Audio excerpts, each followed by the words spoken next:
намыстанып атат. Эми балама ушунча жардам бердиңиздер, кызыма жардам бердиңиздер, эми кой эми уят деп атат. Бирок мен лично колумда барларга кайрылып кетем. Анткени айтып атпайбы, бир бөйрөгүн бир тууганына берип, баласын карап, азыр мынтип шакылдап сүйлөгөн менен чындыгында жан дүйнө жарды да.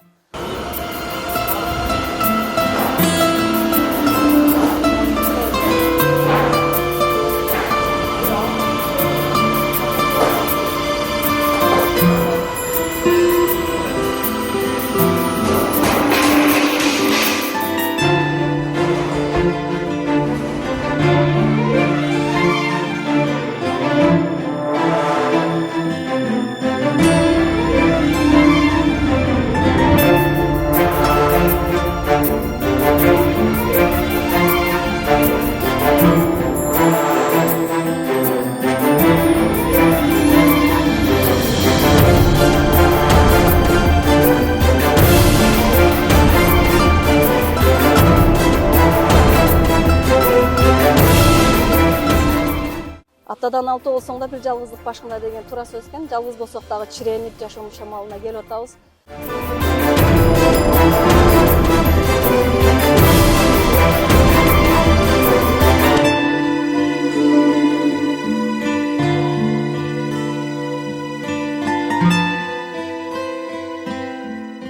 Беш жыл бою катар ушул кызды көтөрүп алып Индияга кошуп барып, ыйласа ыйлап, күлсө күлүп, мына ошол дагы калган 100 000 сомго мына кошуп, азыр 104 500 сомго ушул тинекелер келди. Жалпысынан бир тамдык тинеке 104 500.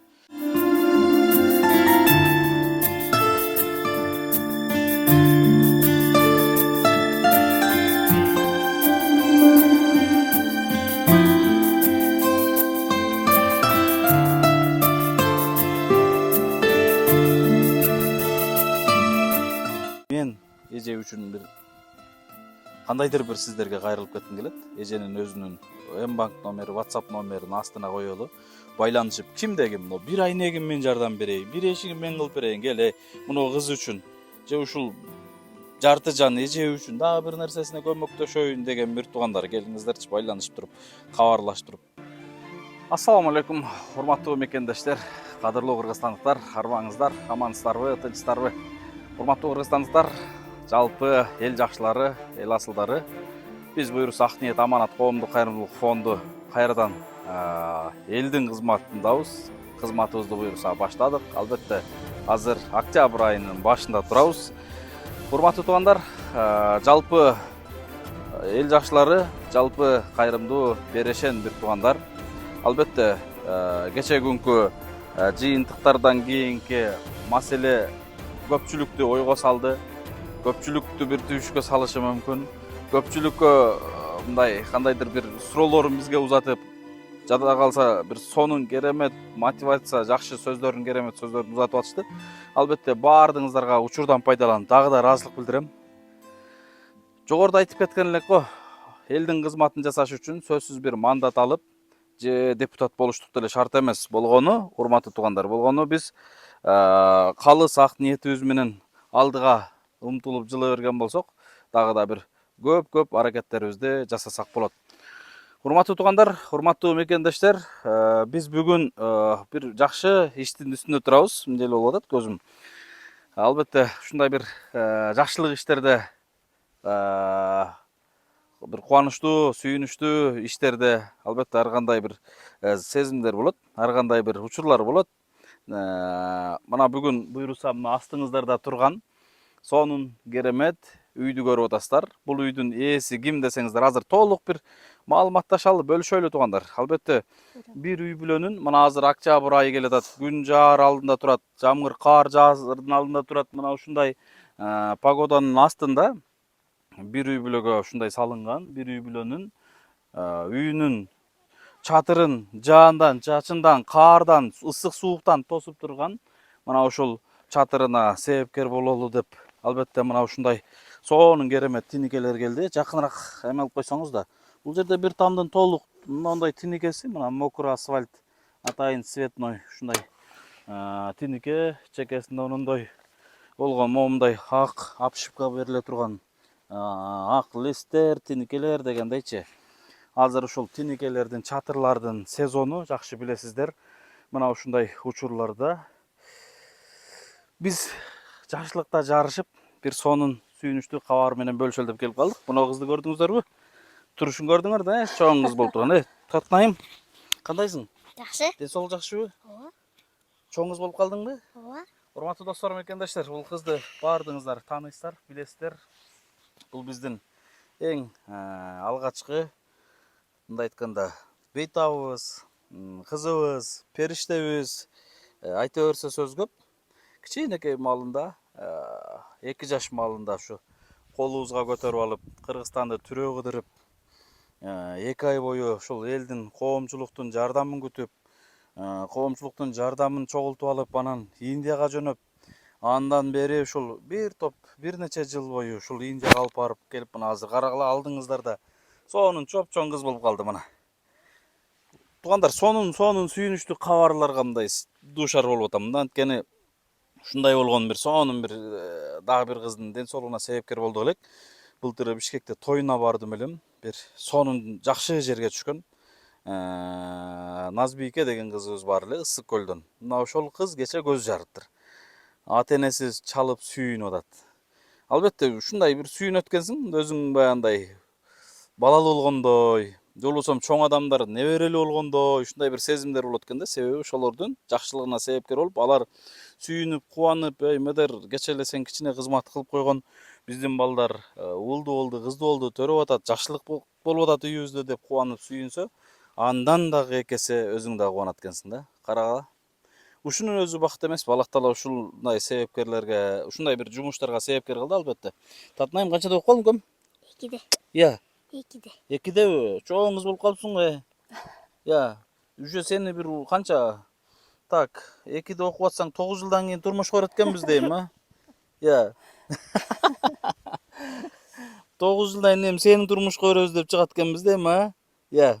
Ооба, буюрса. Сен неме мамлекетибиз мыйзам жол бербейт да, болбосо ага чейин алып качып кетип калса эле ушул кыз да. Тамаша, акылдуу кыз бала. Окууларың кандай, жакшыбы? Жакшы. Ден соолук кандай? Жакшы эле. Жакшыбы? Чоң кыз болуп атасыңбы? Ооба. Чоң кыз болуп калдың? Азамат. Бизди унутпай элесиңби? Ооба. Мени эстеп турасың? Ооба. Азамат, сонун кызсың да. Эже кандайсыз? Жакшы, рахмат. Ден соолук жакшыбы? Колуңузда микрофон бар. Тынчпы? Жакшы, Кудайга шүгүр, баары жакшы. Бала чака кандай? Жашоо, турмуш? Жашоо турмуш эми жай менен эле ушу үй менен алек болдук. Татнайым буюрса, ден соолугу жакшы. Уулум Москвада иштеп атат. Кичине болсо дагы кол кабыш кылайын, жардам кылайын деп. Чоңоюп калды да? Канчага чыгып калды балаңыз? 19да. 19га чыгып калды. Ишке жарап калыптыр да. Ооба, шүгүр. Балаңыз көмөктөшүп үй тургузуп бердиңиз жалгыз башыңыз менен. Ооба. Урматтуу туугандар, мен көп нерсени өзү бөлүшкүм келбей турат, бирок аргасыз бөлүшүүгө мажбурсуң. Себеби эми орну жашырсаң өлүм ашкара дейт го. Ансыңардай адамдан намыс үчүн жашырыштын деле кереги жок негизи көп нерсеничи. Мен бул Зулфия эженин ушундай бир кандай десем, чыдамына, күчүнө мындай өтө баа берем, там берем да. Анткени аял киши болуп, могу кызды 5 жыл, 6 жыл бою мындай жоопкерчилигин, чоң түйшүгүн көтөрүп жүрдү да. Индияга канча жолу барып келдик? 5 жыл катары. 5 жыл, мына 5 жыл бою катар ушул кызды көтөрүп алып Индияга кошо барып, ыйласа ыйлап, күлсө күлүп, сүйүнсө сүйүнүп ушинтип жүрдү.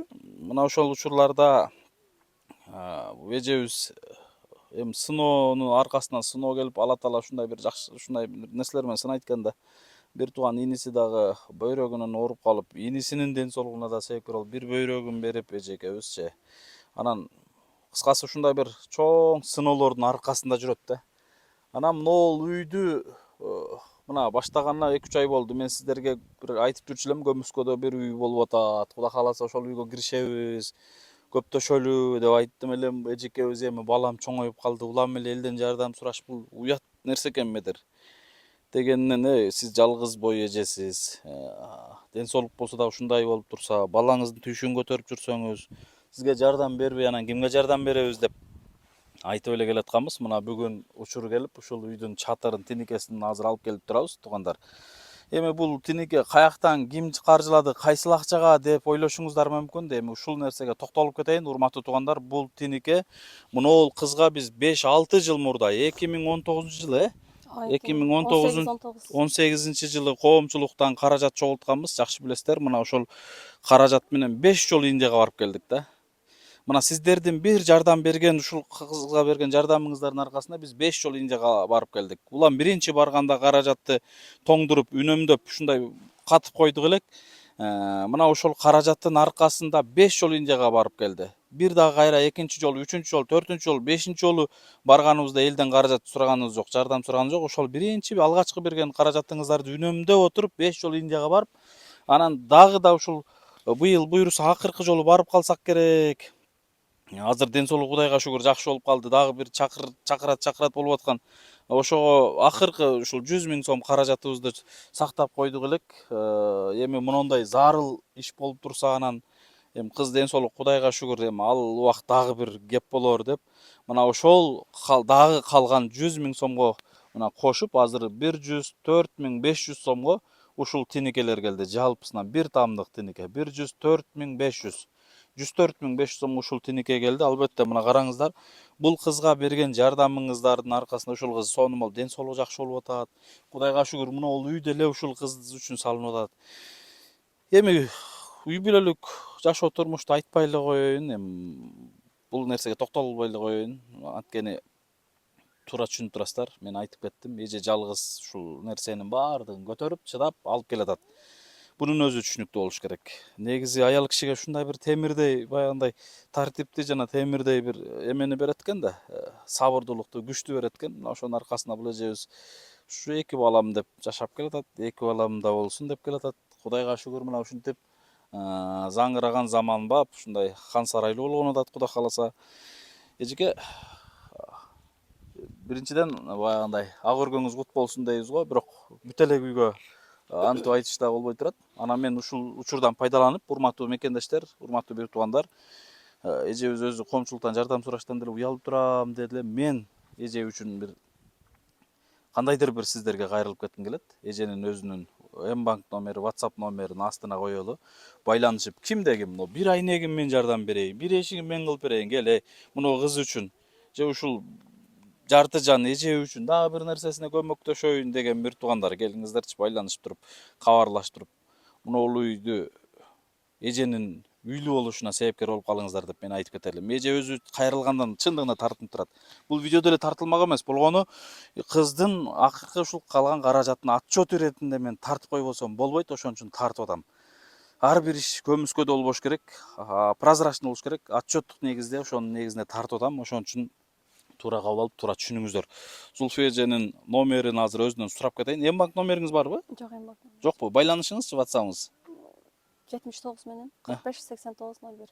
779 менен 45 89 01. 45 89 01. Урматтуу туугандар, мен сиздерге бир нерсе суранып кетейин. Анча-мынча ушундай эжелерибиздин бир номерин калтырганда кээ бир инсандар кыжырга тийип, кээ бир инсандар бир башка ойдо ушундай байланышкан учурлар болгондо, башка бир биздин бейтаптарга же биздин бир каармандаргачы ушундайыңыздарды алдын ала суранып кетем. Эжеге жакшы сөзүңүздөр болсо, эгерде көмөктөшөм деген болсоңуздар, WhatsApp'ына гана байланышып жазыңыздар. Чалып, кыйналып аткан, жүрөгү жараланып аткан, жан дүйнөсү жарты эженин дагы да жан дүйнөсүн жаралабаңыздар деп мен суранып кетем. Мүмкүнчүлүк болсо көмөктөшүп жардам берип кетиңиздер. Эжеден байланышып, кантип жардам берсем болот деп WhatsApp'ына жазсаңыздар, өзү паспорттун же болбосо жана башка номерин айтып кетет туугандар.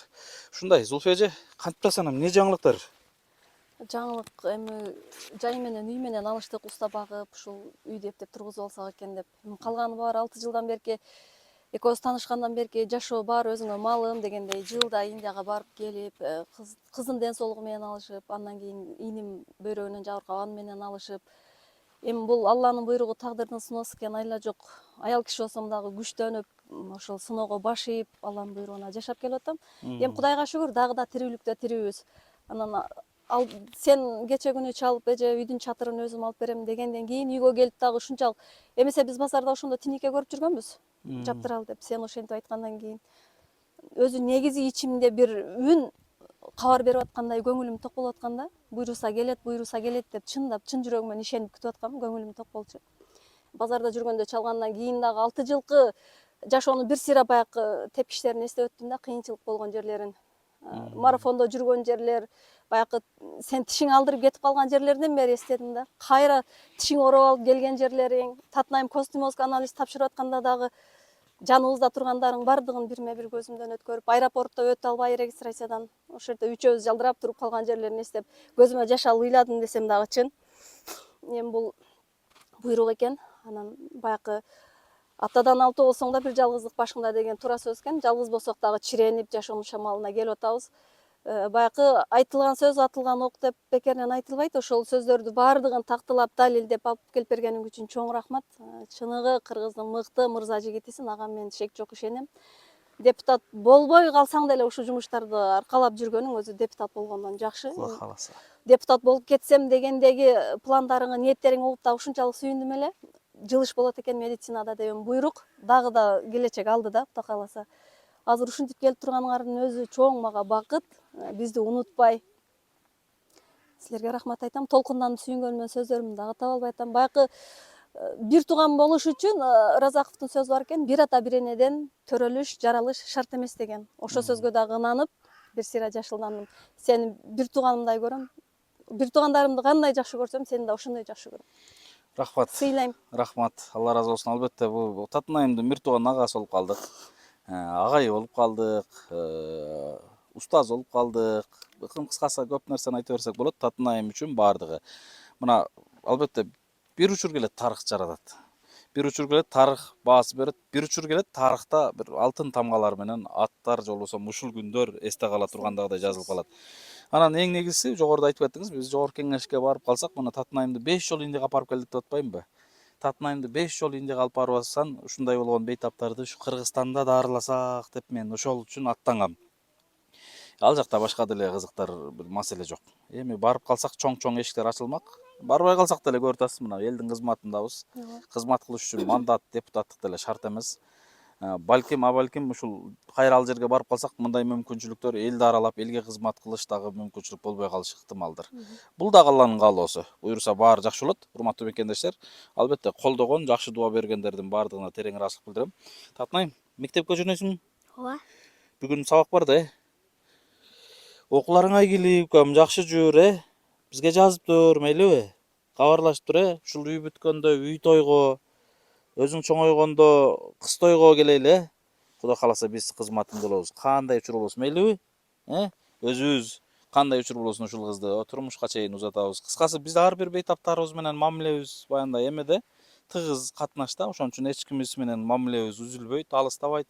Мисалы Алайдагы Алихан досубуз бар, башка бейтаптарыбыз бар. Кече Шайлоодо канча бир туугандарыбыз келип, пациенттерибиз келип, Асылбек баш болуп келип, көмөктөшүп, карашып, жаныңда колуңа кол, бутуңа бут болуп жүргөндүн өзү бакыт эмеспи туугандар? Бул мына биз үчүн мындай кандай десем, түңөңүз байлык, бакыттар ушул балдар да. Анткени кээ бир үчүн дүйнө, кээ бир үчүн байлык, мансап, кызмат жана башка эми дей койчу машина болгон болсо, же бак, жана башка болсо, биз үчүн бакыт мына ушул балдар. Ушул балдар бизге буйруса тарых жаратат.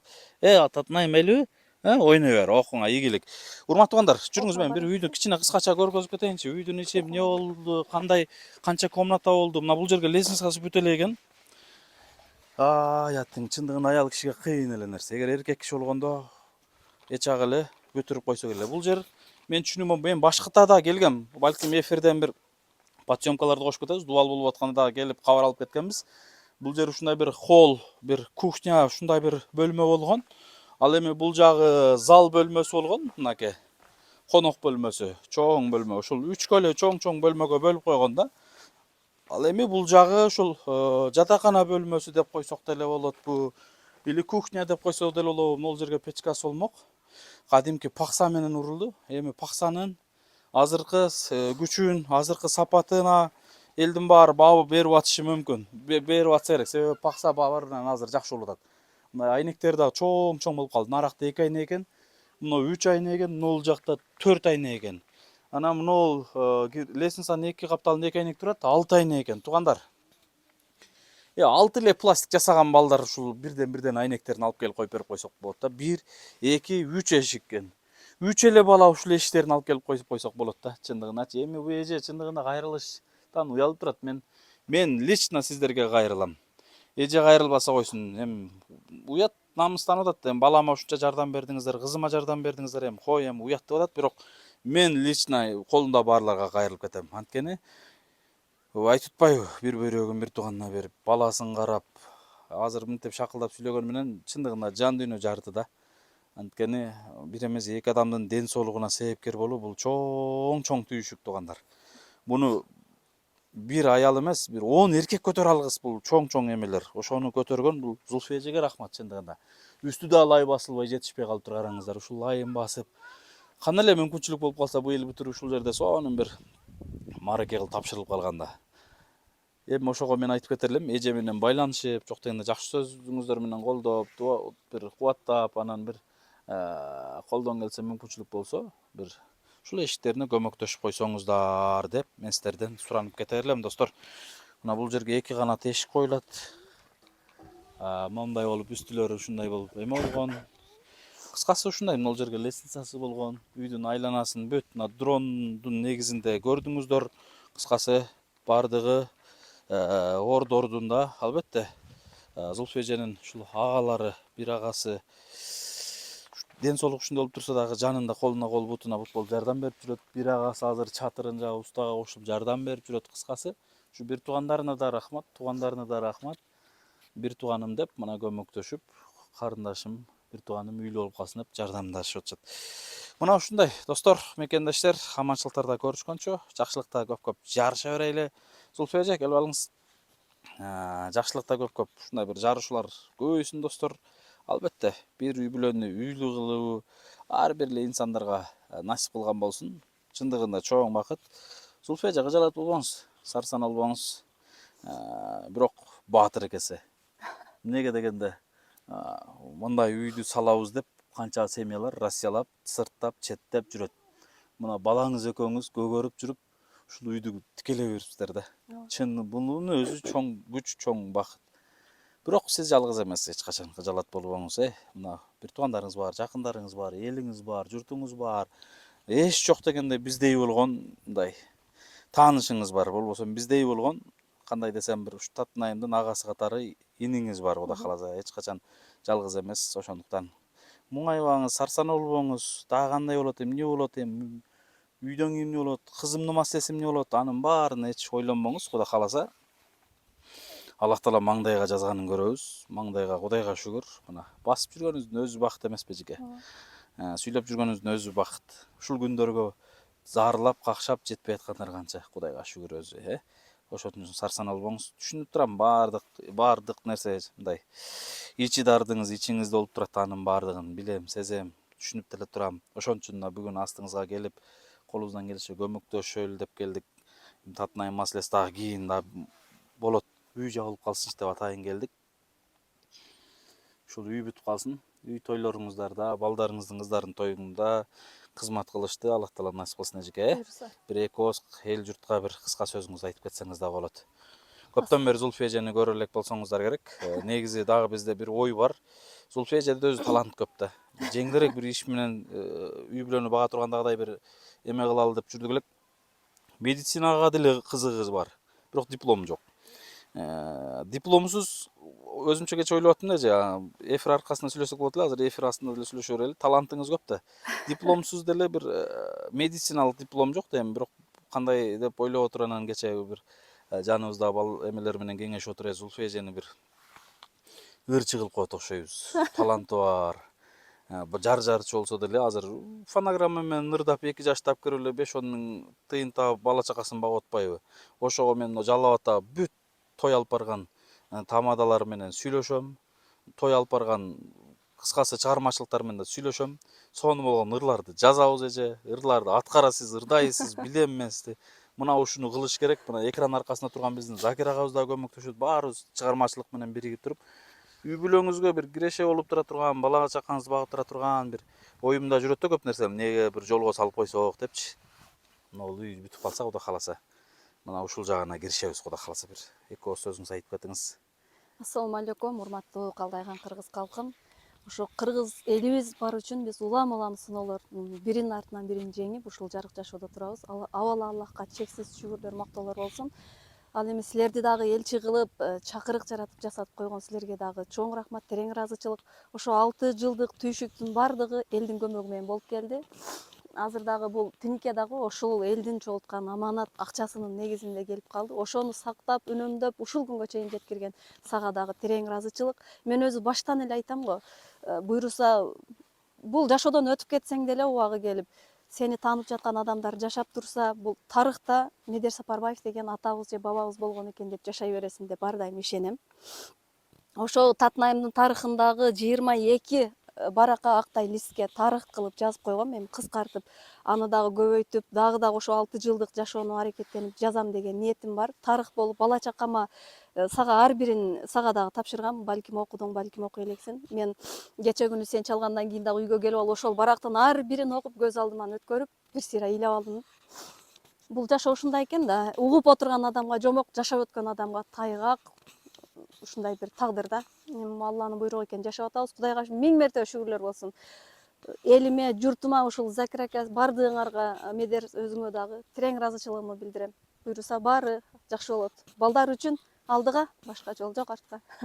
Рахмат эжеке. Ушундай достор, тынч болуңуздар, анан аман болуңуздар. Татнайымды сурап турам десеңиздер, жогоруда да номер айтып кеттим. Кайра бир кайталап коелучу. 79 менен 45 89 01. Мына ушул номерге байланышып Татнайымдын аал акыбалын сурап турсаңыздар болот туугандар. Анан болгону эжеге жакшы сөз айтам деген инсандар гана жазыңыздар. Эже жан дүйнөсү жараланып турган жарты, жан дүйнөгө бир жаман бир сөздөрдү жазбагыла деп мен суранып кетем. Кимдеги мүмкүнчүлүк болсо дагы бир көмөктөшүп кетсеңиздер да болот. Татнайымдын аал акыбалын сурап туруңуздар, тынч болуңуздар, аман болуңуздар. Албетте бүгүнкү ийгиликтер, бүгүнкү азыркы бейтаптар баардыгы сиздердин колдооңуздар менен, урматтуу мекендештер, жалпы кыргызстандыктар, кыргыз элим. Сиздердин колдооңуздар менен биз дагы бир нече мындай болгон бир нече үйлөргө себепкер болобуз жана бир нече бейтаптардын ден соолугуна себепкер болобуз иншалла. Баардыгыбыз биргеликте. Ошондуктан баарыбыз бир бололу, ынтымак болойлу.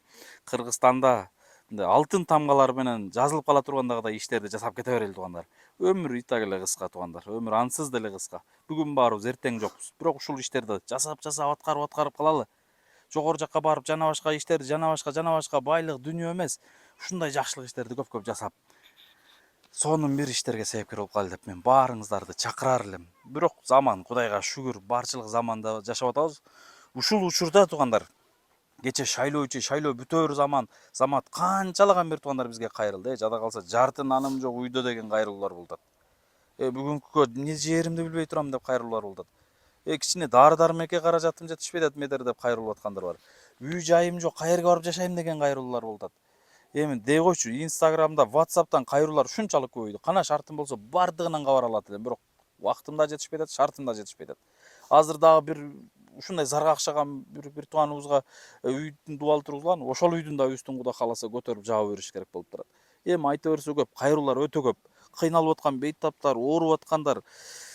Эми бунун баардыгы мындай айтканда мен чарчап аткан жокмун бул нерседен. Ызаланып баягындай деп жадап аткан деле жерим жок. Аллах таала караңыздар, ушундай мекендештердин кайрылуусун бизге мындай жол салып коюп атат да. Элчи кылыпчы. Бул дагы Алланын каалоосу, буйругу. Бирок аракет кылалы баардыгыбыз, биригели, иштерди аткаралы, көп иштерди жасайлы. Элдин ушундай муктаждыгына себепкер болуп жүрө берели деп баарыңыздарды чакырып кетер элем.